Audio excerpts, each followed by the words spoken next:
자, 자기 사랑을 그치고 예수 사랑을 시작하라. 자기 사랑을 그치고 예수 사랑을 시작하라 라는 제목으로 하나님 말씀 전하겠습니다.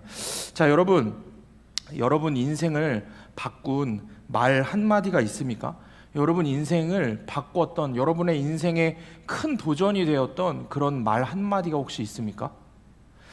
1973년도에 미국의 정말 큰 스포츠 중에 하나가 이제 야구인데, 우리 교회, 우리 청년부에도 그 야구를 좋아하는 청년이 있죠. 야구를 좋아하는 청년이 있어요. 근데 미국 사람들도 야구 시즌이 되면은 만약에 메이저리그 뭐라 그래야 되죠? 마지막 파이널 결승을 앞두고 그러면은 그 도시의 그 우승 이제 결승까지 올라간 팀이 있는 도시들은 심할 경우에는 학교도 쉬고, 우승을 하면 확실히 학교도 쉬는 경우도 봤어요. 그런 경우들도 있습니다. 그 정도로 야구에 굉장히 열광적인 나라인데, 1973년도 미국 메이저리그 야구 팀 중에 동부에 있는 동부 뉴욕 지역이거든요. 이 뉴욕의 동부 지구에서 최하위 팀이 어디였냐면 뉴욕 매츠였습니다. 뉴욕 매츠라는 팀이 최하위 팀이었어요. 그런데 이 뉴욕 매츠 팀을 한마디 말로 그 해에 내셔널리그 그쪽 지부 리그 전체에서 우승을 하게끔 바꾼 말 한마디가 있습니다. 굉장히 유명한 말 한마디입니다. 바로 아버지와 아들이 아니죠. 뉴욕 매츠 감독이 했던 말인데, 끝날 때까지 끝난 것이 아니다 라는 말입니다. 여러분, 이 말은 아마 광고 카피라이트나 이런 거에서도 아마 들어봤을 거예요. 끝날 때까지 끝난 게 아니다 라는 이 말을 당시에 뉴욕 매츠의 감독이었던 요기베라 감독이 한 말이었습니다. 이 요기베라 감독의 말 한마디에 꼴찌를 달리고 있던 선수들이 감동을 받아서 결국에는 뉴욕 매츠 팀이 우승을 하게 됩니다. 그 감독의 말 한마디 한마디가 선수 한 사람 한 사람의 운명을 바꿨다고 해도 과언이 아닙니다. 또 여러분, 러시아의 대문호라고 불리는 도스토옙스키라고 있습니다. 잘 알죠, 여러분? 그분 도스토옙스키 책 한 권쯤은 여러분들 필독서로 여러분 읽어봤죠? 다 웃고 있는데, 도스토옙스키의 저도 발음이 어려운데, 도스토옙스키라는 이 러시아의 대문호가 했던 말 중에 이런 말이 있어요. 지금 잠을 자면은 꿈을 꾸지만 잠을 자지 않으면 꿈을 이룬다 라는 말이 있습니다. 어디서 이런 말들은 좀 많이 들어본 것 같죠?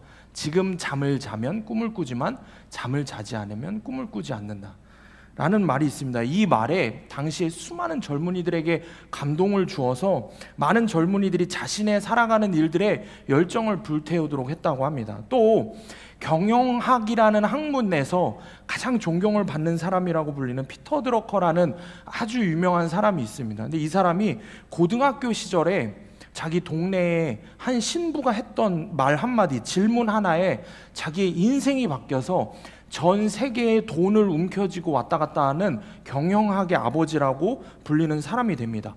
그 질문이 뭐였냐면은, 너희들은 죽고 나서 다른 이들에게 어떤 사람으로 기억되고 싶니? 라는 이 한마디에 그 젊었던 어린 고등학생이 자신의 인생의 진로를 결정하고 열심을 다해서 살았을 때 경영학의 아버지가 되었다라고 이야기합니다. 자, 중요한 것은, 그러면 여러분은 여러분의 인생을 바꾼 말 한마디가 있습니까?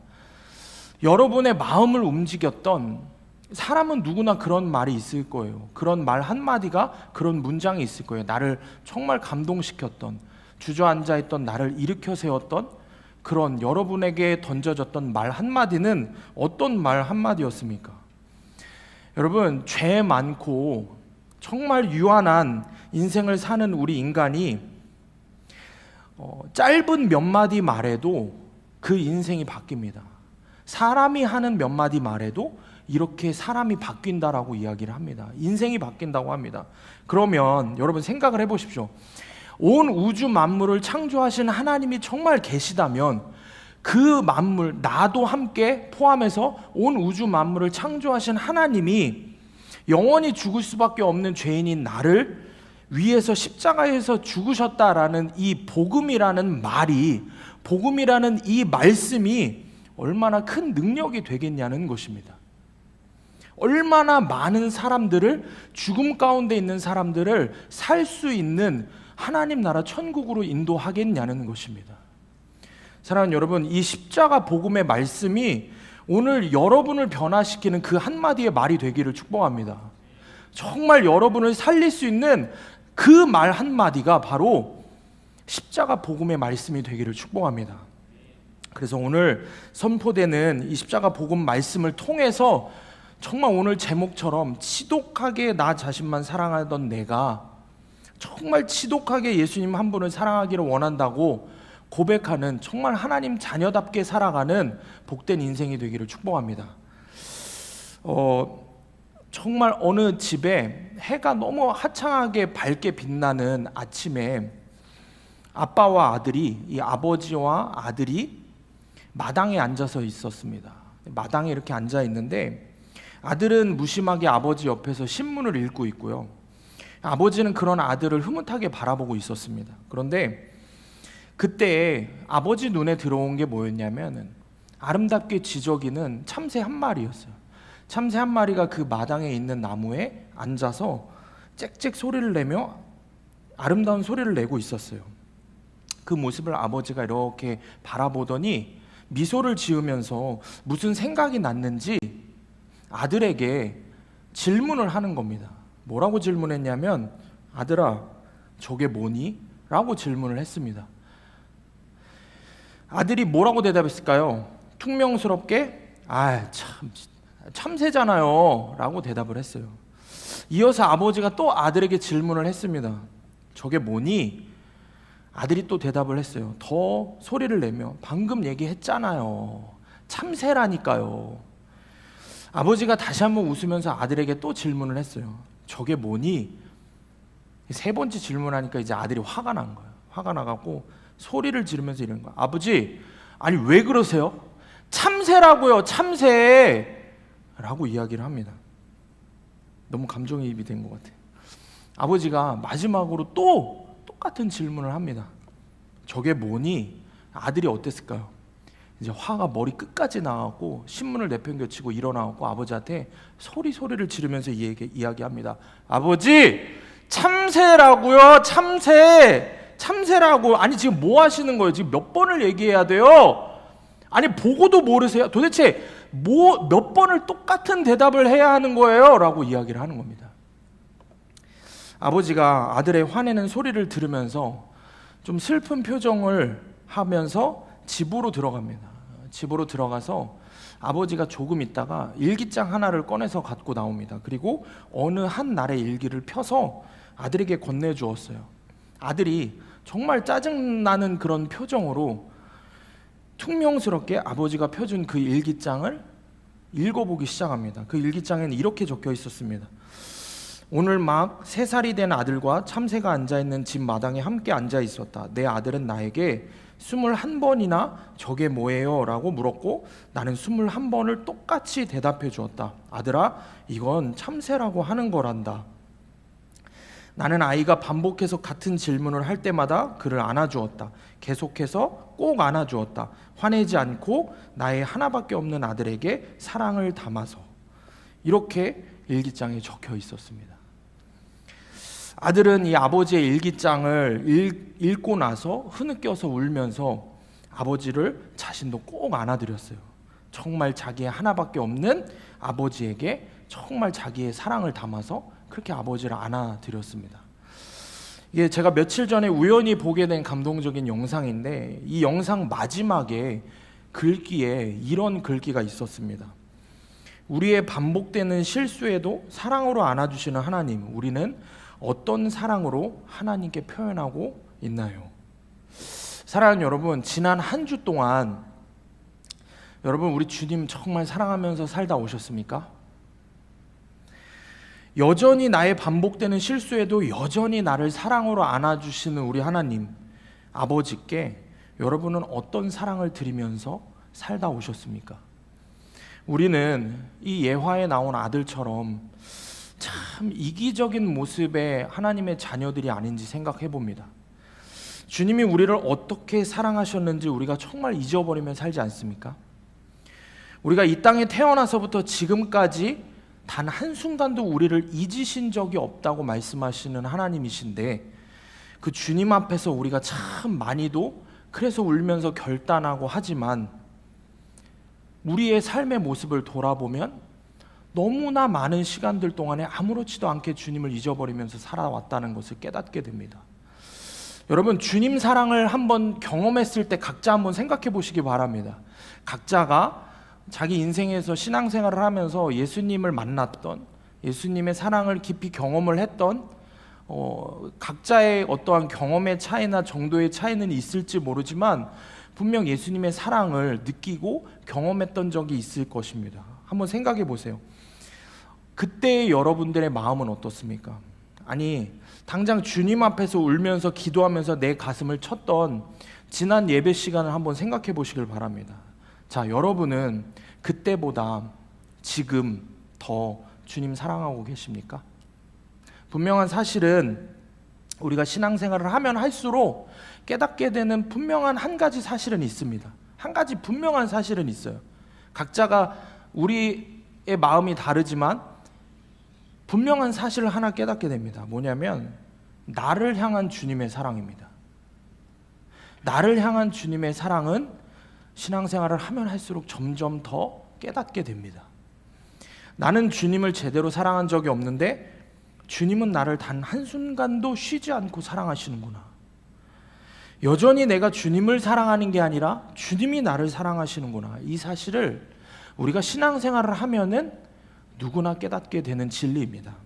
그런데 여러분 어떻습니까? 저는 말씀을 준비하면서 나를 향한 주님의 사랑에 비해서 여전히 주님을 향한 나의 사랑은 정말 여전히 보잘것없구나 라는 사실을 너무 뼈저리게 깨닫게 됐습니다. 앞선 예화의 이 아들이 그 모습이 감정이입이 될 수밖에 없었어요. 제 모습이었어요. 너무나 제 모습과 같은 그런 모습이었어요. 아니, 어쩌면 나는 그 아들보다 더 못된 모습으로 나를 사랑하시는 주님을 모른 척하고 주님 마음을 아프게 할지 모릅니다. 여러분, 오늘 말씀의 제목은 자기 사랑을 그치고 예수 사랑을 시작하라입니다. 여러분, 정말 주님 사랑하고 계십니까? 여러분, 정말 주님 사랑하십니까? 제자훈련을 통해서, 그리고 우리가 지난 수련회 이런 여러 가지 은혜 예배의 시간들을 통해서 깨닫게 된 또 하나 중요한 사실이 하나 있습니다. 여러분, 우리 함께 예배를 드리는 우리 제자훈련 받는 학생들 대답해야 돼. 대답할 수 있어야 돼. 자, 여러분, 죄의 정의, 죄의 뿌리, 성경에서 말씀하시는 죄의 정의가 무엇입니까? 성경 어디를 봐야 돼요? 크게 얘기해봐. 몰라요?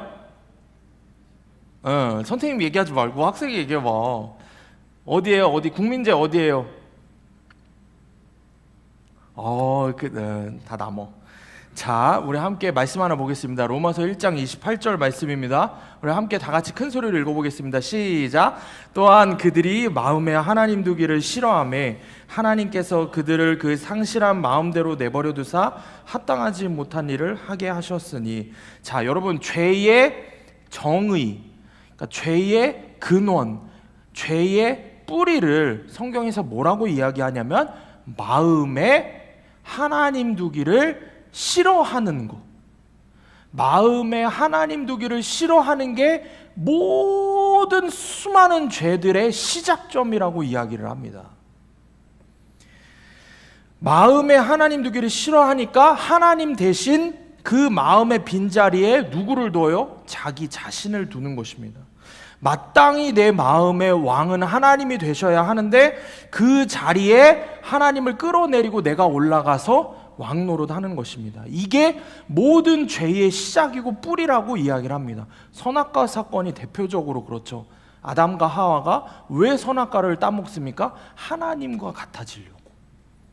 하나님과 같아진다는 뱀의 유혹에 속아 넘어가 선악과를 먹습니다.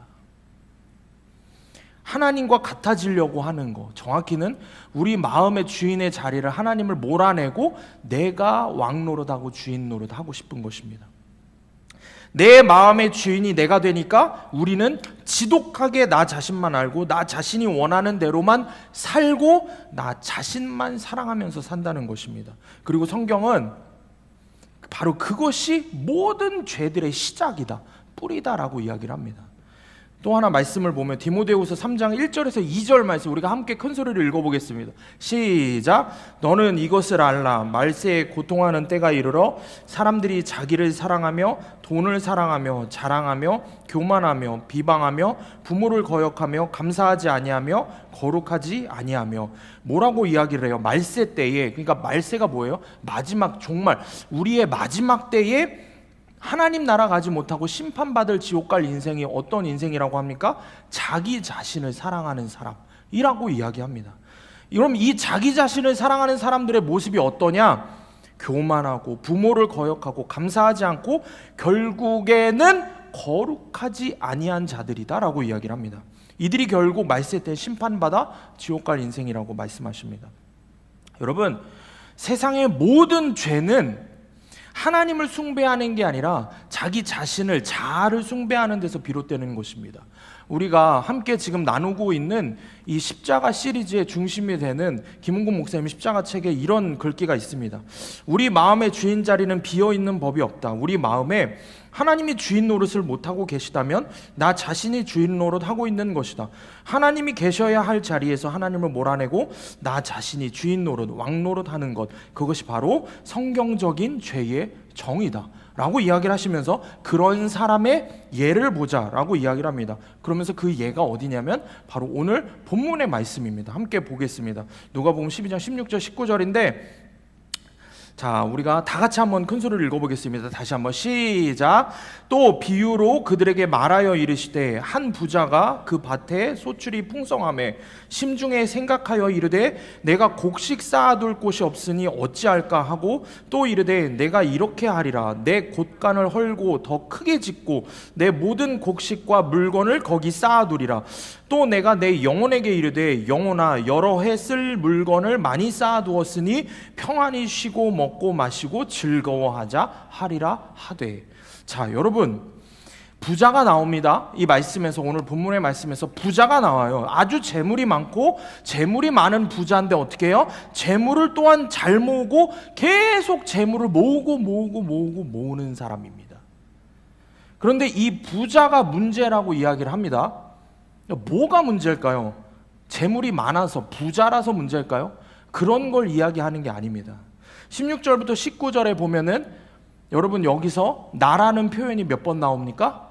나라는 표현, 내가, 내, 이런 표현이 몇 번이나 나오는 것 같으십니까? 한번 보실래요? 몇 번이나 나오는지. 내가, 내, 이런 표현이 몇 번 나오는 것 같으세요? 이 사람 청년 눈이 그냥 6번 나옵니다. 6번. 자, 한번 제가 다시 읽어볼게요. 빨간색으로 제가 상냥하게 굉장히 여러분들을 위해서 서비스를 굉장히 잘해드리고 있어요. 그래서 제가 읽어볼게요. 자, 또 비유로 그들에게 말하여 이르되 한 부자가 그 밭에 소출이 풍성함에 심중에 생각하여, 그러니까 부자가 스스로 마음속으로 생각하면서 이야기하는 거예요. 내가 곡식 쌓아둘 곳이 없으니 어찌할까 하고 또 이르되 얼마나 곡식이 많으면. 자, 또 이르되 내가 이렇게 하리라. 내 곳간을 헐고 더 크게 짓고 내 모든 곡식과 물건을 거기 쌓아두리라. 또 내가 내 영혼에게 이르되 영혼아 여러 해 오랫동안 쓸 물건을 많이 쌓아두었으니 평안히 쉬고 먹고 마시고 즐거워하자 하리라 하되. 자, 여러분, 내라는 표현이 6번 나옵니다. 여기서 우리가 깨달을 수 있는 부자의 죄가 무엇인지 아십니까? 돈이 많은 게 죄가 아니라고 했습니다. 돈이 많은 게 죄가 아니라 부자의 죄는 지독한 자기 사랑입니다. 오로지 자기밖에 모르는 자기 사랑입니다.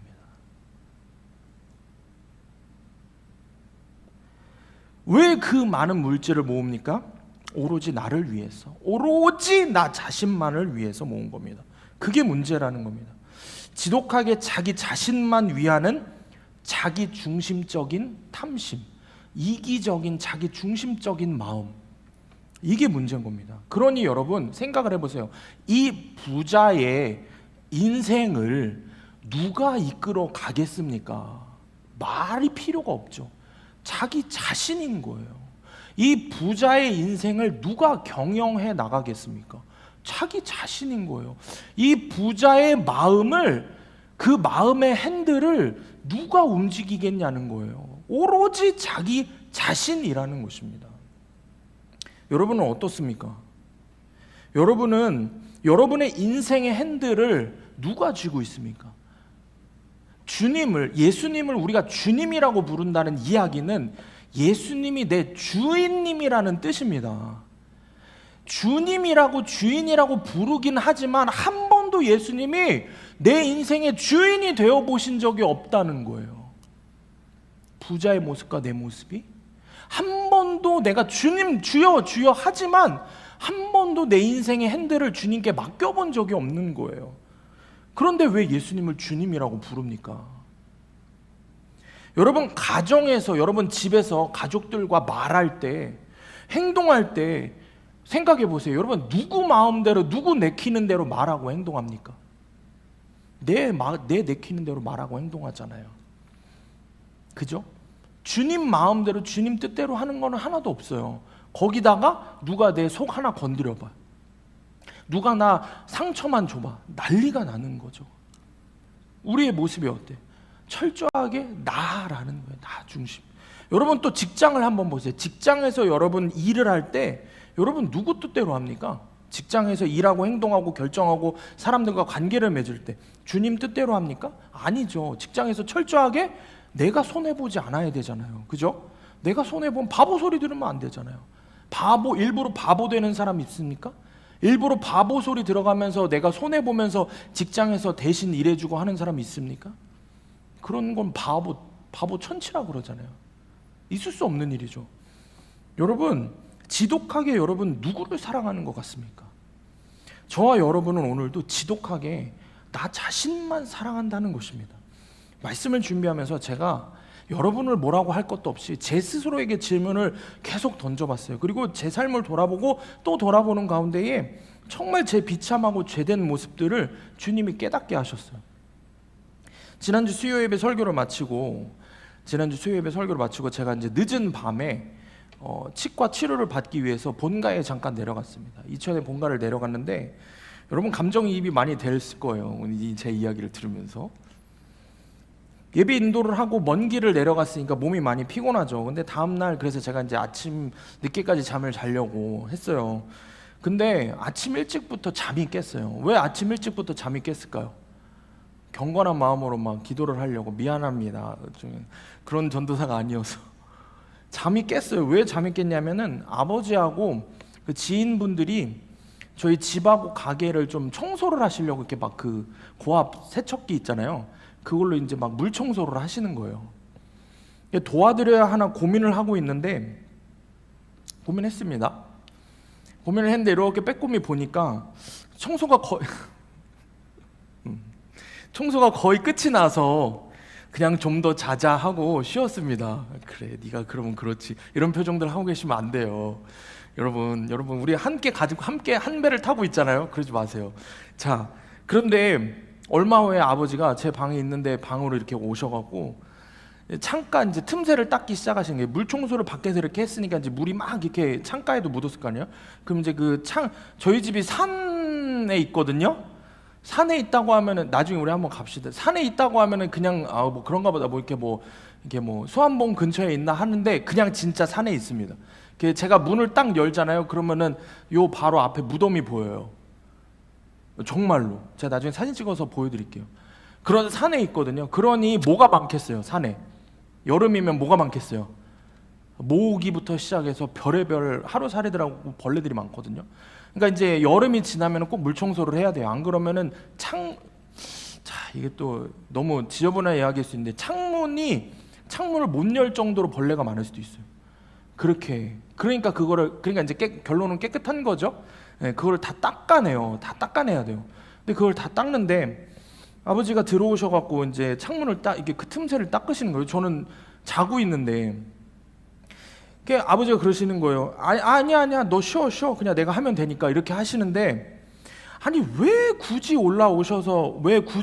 들어오셔갖고 그걸 창을 닦으시지? 짜증이 나는 거죠.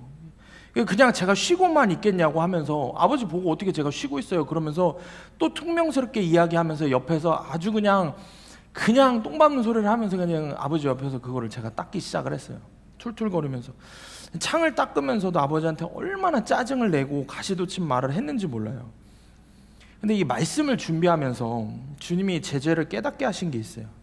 사랑하는 부모님이 집안일을 하시는데 연로하신 부모님인데 이제 도와드리지는 못할 망정 다 큰 놈이 부모님한테 그렇게 했던 모습이 사실 너무 창피한 거예요. 제가 뭐 이거를 설교 때 얘기를 해야 되나 말아야 되나 고민을 했어요. 근데 해야 한 이유가 있습니다. 이따가 나중에 또 얘기를 해드릴게요. 근데 이 말씀을, 이 이야기를 묵상을 하면서 주님이 제게 하셨던 말씀이 있어요. 주님 딱 이렇게 한마디 하셨어요. 야, 너는 정말 여전히 너 자신만 끔찍하게 위하는구나. 네 쉬는 시간 빼앗은 게 그렇게 싫으냐? 라는 이 한마디 말씀이었어요. 마땅히 해야 하고 오히려 감사해야 하는 그 상황에서 정말 오히려 내가 쉴 수 없다고, 나를 불편하게 한다고 부모님께 짜증을 냈던 제 모습 참 웃기죠. 웃기죠. 근데 여러분, 정도의 차이는 있을 수 있으나 우리 모두에게 있는 모습이 아닙니까? 어느 누구는 어느 사람은 이렇게 얘기할 수 있어요. 그까지 일들이 뭐가 그렇게 큰 잘못이냐고, 그게 뭐 큰 죄냐고, 그게 뭐 죄나 되냐고 이야기할 수 있어요. 근데 여러분, 그것을 깨달은 사람에게, 그것을 인정하는 사람에게 그것이 돌이킴이 가능해집니다. 그게 변화되기 시작하는 시작이 되는 겁니다. 그런데 여러분, 그래서 세상 사람들은 이런 이야기를 하면 그렇게 이야기를 해요. 그게 뭐가 잘못됐냐고. 아니, 시대가 많이 변했잖아요. 그죠? 그래서 나 자신만을 좀 위하면 뭐가 어때서? 뭐가 그렇게 잘못됐는데? 심지어 어떤 그리스도인들은 이렇게 이야기합니다. 하나님께서 우리가 행복하시기를 원하지 않냐? 그죠? 하나님, 우리가 행복하시기를 원하지 않냐? 근데 그게 뭐가 잘못됐냐는 거예요. 나를 위해서 사는 인생, 내가 행복한 인생 뭐가 잘못됐냐는 거예요. 그러면서 이렇게까지 이야기해요. 하나님께서도 나 행복하라고 십자가에서 죽으신 거 아니냐는 거예요. 나 행복하라고 십자가에서 죽으신 거 아니냐고 그렇게 이야기를 합니다. 그러니 어디까지 가요? 내가 내 육체의 정욕을 위해서 내 입맛에 따라서 내가 청년들이 시대가 변했으니 동거도 좀 해보고 혼정관계도 해보고 엔조이로 만나기도 하고 술, 담배도 좀 하면 어떠고, 내가 즐거운데 그럼 하나님도 기뻐하실 거 아니냐는 거예요. 내가 행복하면, 어차피 주님 나 행복하게 원한다면서요. 그럼 이건 죄가 아니잖아요 라고 이야기를 한다는 거예요. 여러분, 이게 도대체 말이 됩니까? 이게 도대체 어디까지 가야 되는 겁니까? 하나님이 어디까지 하나님을 그냥 짓밟아야 이게 성이 풀리냐는 거예요. 왜 우리는 점점 이런 말도 안 되는 신앙의 모습들을 보게 됩니까? 이유는 하나입니다. 이유는 하나예요. 왜 이런 신앙을 보게 될까요? 인본주의 때문에 그래요. 인본주의가 뭐예요? 신앙생활 하는데 인간 중심인 거예요. 인간 중심의 신앙생활을 하니까 이게 이런 형태들이 발생을 하는 겁니다. 그러니까 내가 예수 믿는 이유도 나 잘되기 위해서 믿는 겁니다. 내가 교회에 나오고 신앙생활 하는 이유도 내가 복받아서 내가 행복해지기 위해서 믿는 겁니다. 더 정확히 이야기하면 잘 이해하셔야 돼요. 하나님 믿고 다 불행해야 된다 이런 걸 얘기하는 게 아닌 거 알죠, 여러분? 목적이 틀렸다는 거예요. 보세요. 하나님이 결국에는 나를 위해서 존재한다는 거예요. 여기까지 가는 거예요. 그러니까 누가 주님이에요? 하나님이 주님은 결코 아니죠. 하나님 나 꼭두각시 나 위해서 존재하는 존재일 뿐인데, 나 행복하게 해주기 위한 수많은 것들, 돈일 수도 있고 뭐 음욕일 수도 있고 뭐 여러 가지들이 있는데 그 많은 것들 중에 하나일 뿐인 거예요. 하나님이 나 행복하게 해주기 위한 것들 중에 하나인 거예요. 그러니 돈이 나를 행복하게 해주면 돈이 내 주님이고, 음욕이 나를 행복하게 해주면 그 음란한 행위들이 내 주님이고, 술, 담배가 나를 행복하게 해주면 술, 담배가 내 주님인 겁니다. 결국에는 나를 행복하게 해준다면 어떤 것이라도 다 내 마음을 가득 채울 수 있는 내 주님이 된다는 거, 내 주인이 된다라는 겁니다. 그렇게 계속 가다 보니 결국 어디까지 갑니까? 하나님 은혜를 우습게 여기고 하나님의 사랑을 쉽게 여깁니다. 그러다가 결국에는 교회는 다니지만 그리스도인이라고 하지만 하나님께 대항하는 모습까지 서슴지 않고 하게 됩니다. 내가 필요할 때 은혜 달라. 내가 힘들 때는 나 사랑해 달라. 그런데 내가 싫으면 지금 원하지 않으면 딱 눈 딱 감고 하나님 없다. 하나님, 죽은 하나님 딱 취급하면서 신앙생활 하는 것입니다. 여러분, 십자가 책에 이런 이야기가 있습니다. 대체로 부모와의 관계가 어려웠던 사람들, 부모와의 안 좋았던 기억, 부모에 대한 원망과 상처를 간직한 사람이 그것을 하나님에게 투영한다. 그래서 예수를 믿는다고 하면서도 자아를 강하게 봉쇄한다. 마음의 문빗장은 단단히 걸어 잠그고 하나님께 달라고만 한다. 그러면서 하나님 은사 주세요. 나에게 좋은 사람 주세요. 나에게 좋은 것으로 주기만 하세요. 내 마음의 문을 열고 들어오려고 하지 마세요. 나는 내 부모가 간섭하는 것이 제일 싫었고 하나님이 간섭하시는 것도 정말 싫습니다. 나 그만 내버려 두세요. 이렇게 이야기를 한다는 것입니다.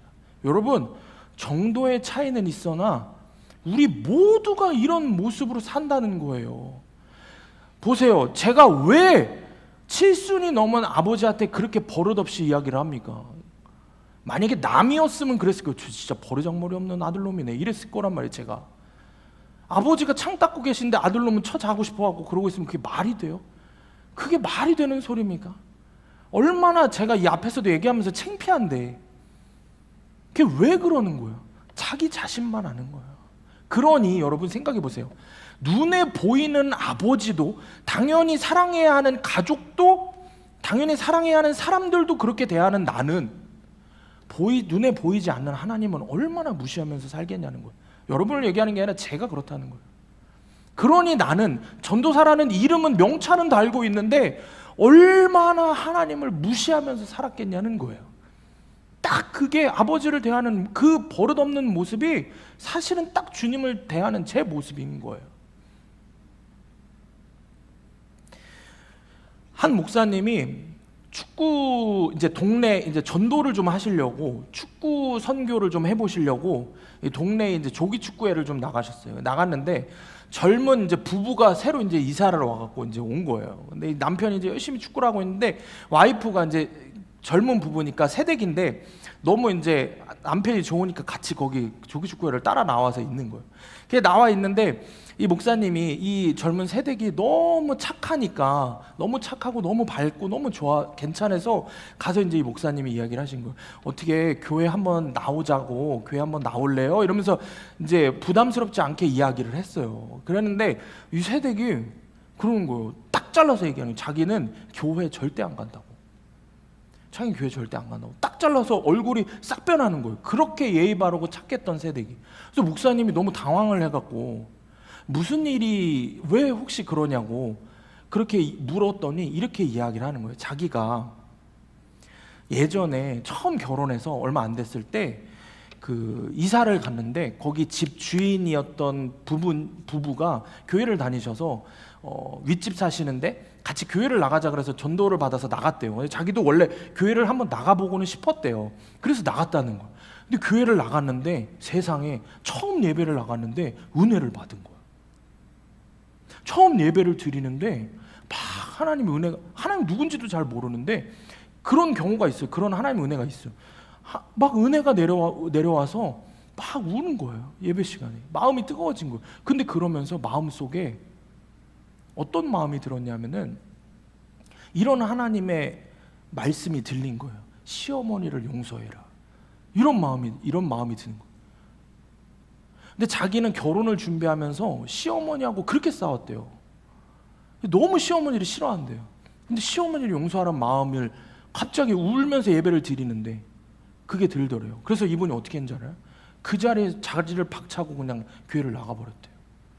그러고 교회를 안 나갔대요. 그러면서 이 목사님에게 그 얘기를 하는 거예요. 자기는 시어머니 절대 용서 못한다고. 그래서 자기는 교회 안 갈 거라고. 여러분, 이 이야기를 들으면 어떤 생각이 드십니까?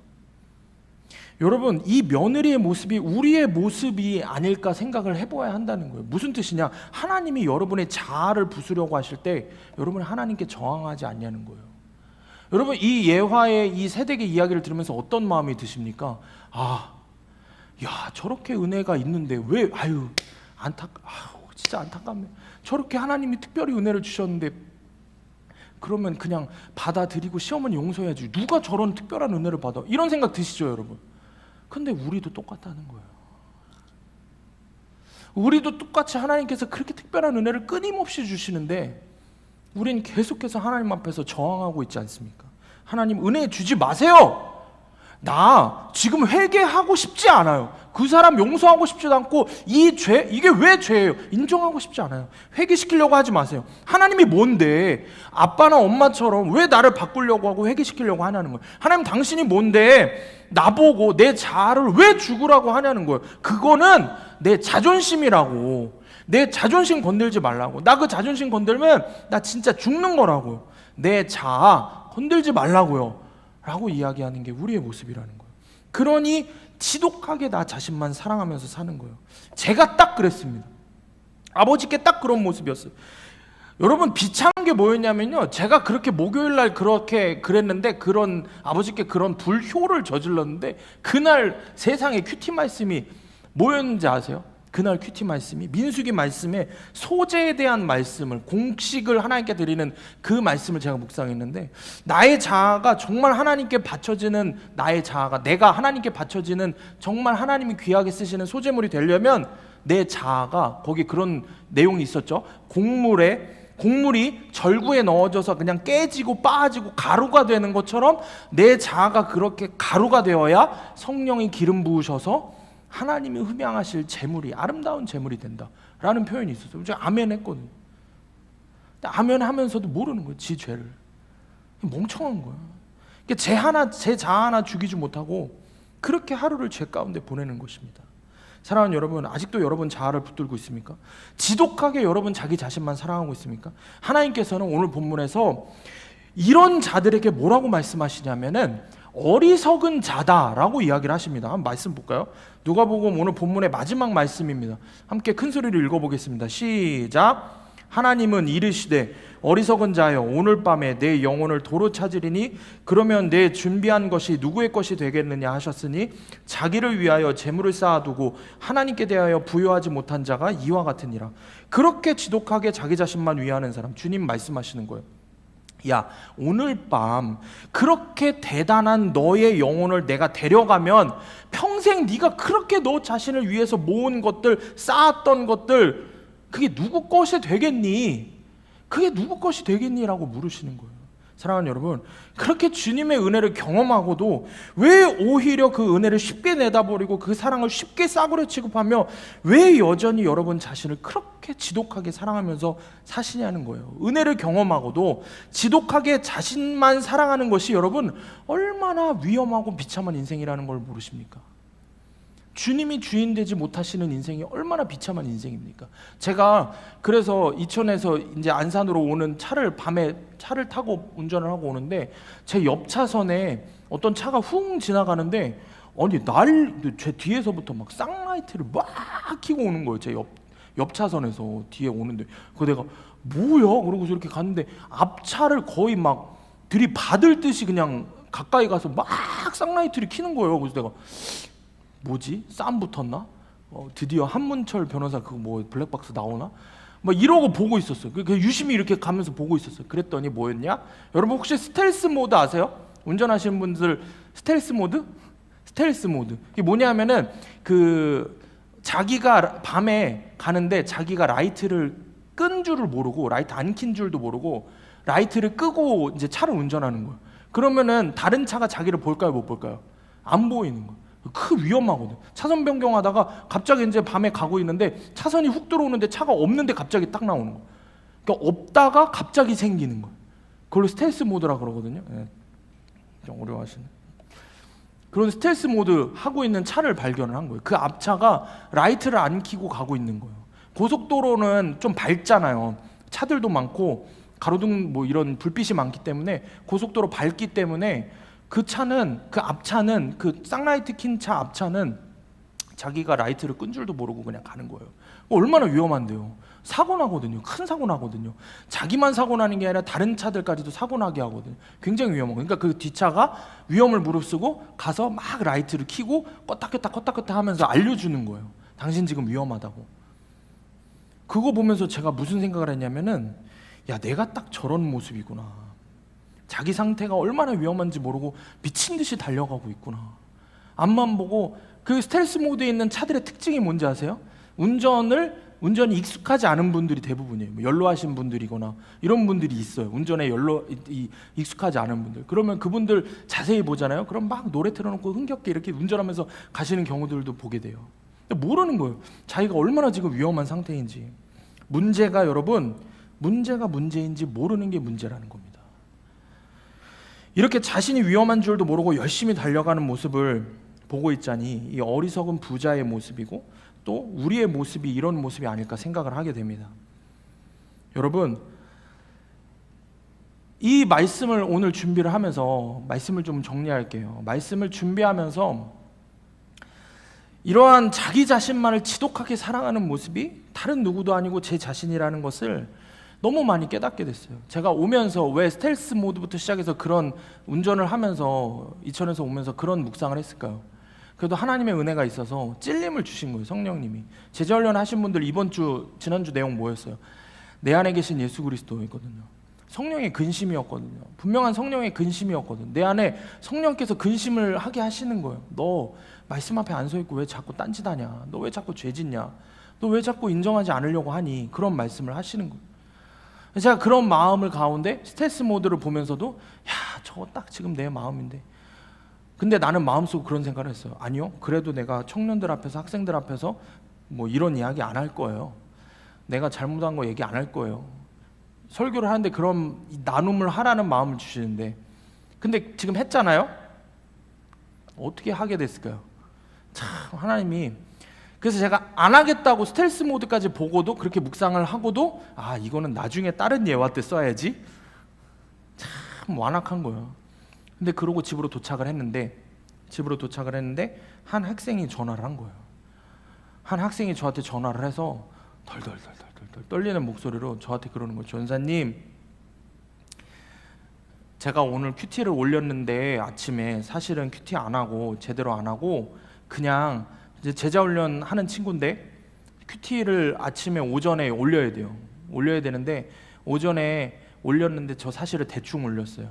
그냥 말씀만 보고 말씀 질문하기, 말씀 이해하기 보고 거짓말로 올렸어요. 근데 이거 말씀을 드려야 될 것 같아서 전화를 드렸어요. 근데 여러분, 여자 청년 제자훈련팀 어떻게 하는지 모르겠지만 남자 지금 중고청 제자훈련팀은 1분만 늦어도 그냥 바로 강퇴시켜버려요. 훈련이기 때문에. 그래서 오전 12시 전까지 큐티는 무조건 다 올려야 돼요. 그리고 저녁에 제자훈련은 밤 10시 전까지 올려야 돼요. 무조건 다 올려야 돼요. 쟤네들 다 학원 그때 끝나고 늦게 끝나는데 그런 건 필요 없이 다 하라고 하거든요. 미리 다 하라고 하거든요. 미리 하든 틈틈이 하든 어떻게든 하라고. 근데 이 친구가 그렇게 하고 제 앞에서 울면서 이야기하는 거예요. 자기 사실은 거짓말로 했다고. 그래서 제가 그랬어요. 너 왜 이렇게 얘기하냐? 그랬더니 오늘 제자훈련 내용에 그런 질문이 있었다는 거예요. 이런 질문이 있었어요. 지금 당신이 느끼는 성령의 근심은 무엇입니까? 이 질문을 답을 적다가 전사님한테 이야기하면 혼나거나 강퇴당하거나 할 텐데 그러더라도 해야 되겠구나 라는 마음이 들었다는 거예요. 왜냐하면 내 안에 성령님 계시는데 내가 그걸 무시하면 안 되겠다라는 마음이 더 컸다는 거예요. 제가 그 얘기를 듣는데 얼마나 제가 울었는지 몰라요. 제가 그 얘기를 들으면서 얼마나 울었는지 몰라요. 왜냐하면 너무 비참했거든. 나는 뭐 했다고? 오면서 스텔스 모드 이런 것도 보고 말씀도 묵상, 큐티도 민수기 곡식 빠 어쩌고 열심히 묵상하고도 끝까지 나는 하나님 말씀, 성령의 근심 따르지 않겠어요. 그냥 설교 적당히 하고 넘어갈게요. 이런 마음을 갖고 있는데 세상에 제자가 나한테 전화해서 울면서 그 얘기를 하는 거예요. 펑펑 울면서 자기가 잘못했다고 이야기를 하는 거예요. 그래갖고 제가 반성문 써서 보내봐. 반성문이라 그러면 안 되지. 큐티를 다시 해서 그러면 한번 보내봐. 그랬더니 반성문처럼 써서 지가 보냈더라고요. 그러니까 자기 하루 전날부터 있었던 일들을 쭉 적어서 보냈더라고요. 제가 그거를 보면서 얼마나 펑펑 울었는지 몰라요. 제가 그걸 보면서 하나님 앞에서 그랬어요. 하나님, 나는 정말 나는 종도 아니고 나는 진짜 그리스도인도 아니라고. 나 같은 거는 진짜 그냥 죽어야 된다고. 어떻게 나 같은 게 하나님 사람이라고 하나님의 일을 할 수 있겠냐고. 제자의 그런 고백을 보면서 정말 제 안에 엄청나게 많은 큰 죄들을 보게 됐습니다. 여러분 여러분은 어떤 것 같습니까? 여러분은 아까 제가 이야기한 그 아버지의 이야기 뿐만이 아니라 이런 삶에 여러분들 지독하게 자기 자신만 사랑하는 여러분의 모습들이 떠오르지 않습니까? 오늘 이야기를 들으면서 제가 그 친구한테 전화를 끊으면서 제가 뭐라고 이야기를 해줬을까요? 일단은 눈물이 나는 거를 아마 민찬이는 몰랐을 거예요. 미안해. 제가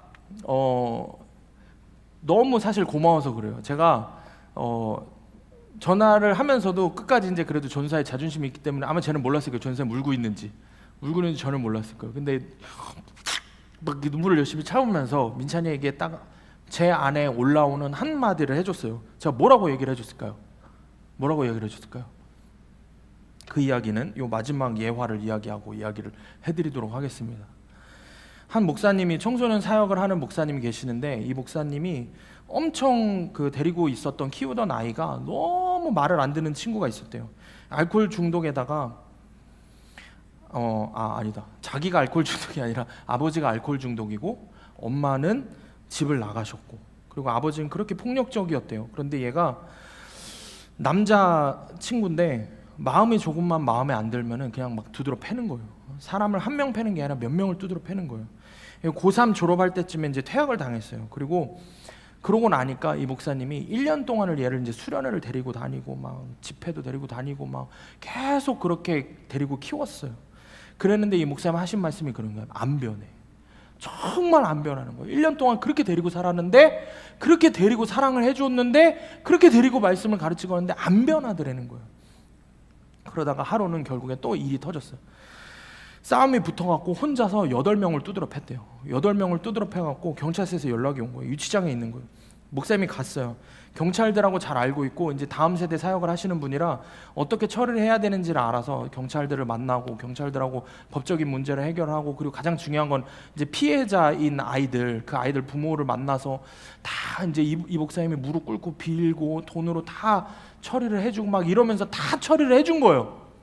그렇게 다 쫓아다니면서 처리를 해줬어요. 그래서 이제 유치장에서 데리고 나왔어요. 데리고 나오는데, 경찰서 앞에서 이제 데리고 나오는데, 뒤에 쫓아 나오는데 이 친구가 뒤에서 그러더래요. 목사님 죄송해요 그러더래요. 목사님 죄송해요 그러더래요. 근데 이 목사님이 뭐라고 얘기하셨을까요? 목사님이 이렇게 말씀하셨대요. 괜찮다. 그냥 이 한마디 하셨대요.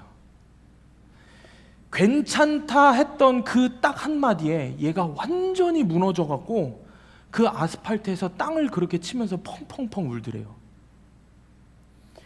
별짓을 다 했는데도 안 변하던 놈이 괜찮다라는 그 한마디에 아스팔트를 치고 펑펑 울면서, 그렇게 울면서 목사님한테 잘못했다고 이야기를 하더라는 거예요. 사랑하는 여러분, 제가 잘못했다고 저한테 이야기하는 민찬이에게 뭐라고 얘기했냐면 제가 딱 그렇게 얘기를 했어요. 괜찮아, 괜찮다, 그렇게 이야기를 했어요. 근데 여러분, 제가 사실은 그 이야기를 하고 바로 전화를 끊었거든요. 왜냐하면 제가 너무 많이 울어서 그래요. 너무 울음이 터져 나와서. 왜냐하면 분명히 제가 제자에게 괜찮다라고 그 말을 했는데 제 안에서 성령님이 하시는 말씀이 내가 너에게 하는 말이라는 거예요. 제가 민찬이 이야기를 들으면서 너무 부끄러웠다 그랬잖아요.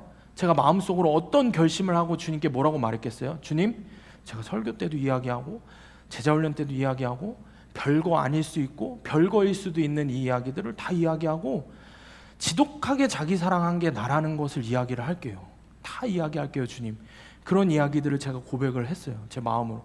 그러고 나서 민찬이에게 전화를 끊으면서 괜찮다라고 제가 한마디 했는데 주님이 제게 하시는 말씀이었던 거예요. 괜찮아 라고 하시는 거예요. 여러분, 오늘도 지독하게 이기적으로 나만 사랑하는 그런 나를 보면서 오늘 하루 종일 지금 설교 시간 내내 여러분들이 그런 얘기를 했죠. 지독하게 여러분들은 여러분을 사랑한다고. 그죠? 근데 그런 여러분에게 오늘 주님은 여러분에게 뭐라고 말씀하실 것 같으세요? 우리 함께 말씀을 좀 읽겠습니다. 누가복음 23장 34절 말씀 함께 말씀을 읽겠습니다. 시작. 이에 예수께서 이르시되 아버지 저들을 사하여 주옵소서 자기들이 하는 것을 알지 못함이니이다 하시더라. 나눠 제비 뽑을세. 십자가에서 자기를 못 박는 자들을 향해서 하셨던 주님의 말씀이었어요. 자기를 십자가에서 죽인 자들에게 하셨던 주님의 말씀. 죽도록 지긋지긋하게 나만 생각하며 예수님을 십자가에 못 박은 나를 보면서 죽도록 지긋지긋하게 나만 사랑하시는 게 주님의 결론입니다. 오늘 설교를 시작하면서 제가 여러분에게 질문을 했죠. 여러분 인생을 바꾼 말 한마디가 무엇입니까? 질문했죠. 오늘 여러분에게 제가 아니라 십자가 위에 계신 주님이 지금 오늘 이 누가복음 23장 34절의 말씀, 이 말씀을 하셨던 주님이 오늘 십자가 위에서 여러분들에게 다시 한번 말씀하십니다. 괜찮다라고 말씀하십니다. 오늘도 여전히 지독하게 나 자신만 사랑하는, 한 주 동안 끊임없이 죄짓고 주님 속을 썩였던 나를 보고 주님은 오늘 말씀하시는 거예요. 괜찮다. 주님 말씀하시는 거예요. 사랑하는 여러분, 그렇기 때문에 오늘 우리가 십자가 앞으로 나아갈 용기가 생기는 것입니다. 십자가 위에 그 죽어가시는 예수님이 여러분을 바라보시면서 하시는 그 주님의 말씀은 괜찮다는 그 말씀입니다. 죽어가면서까지 아버지, 저들이 하는 행동을 저들이 알지 못하니까 저들의 죄를 저들에게 돌리지 말라고 끝까지 지긋지긋하게 우리를 사랑하셨던 주님의 모습입니다. 오늘도 괜찮다, 십자가 앞으로 나아라 말씀하시는 이 주님의 음성에 아멘 하고 나아가는 저와 여러분이 되기를 원합니다. 아멘. 우리 함께 기도합시다.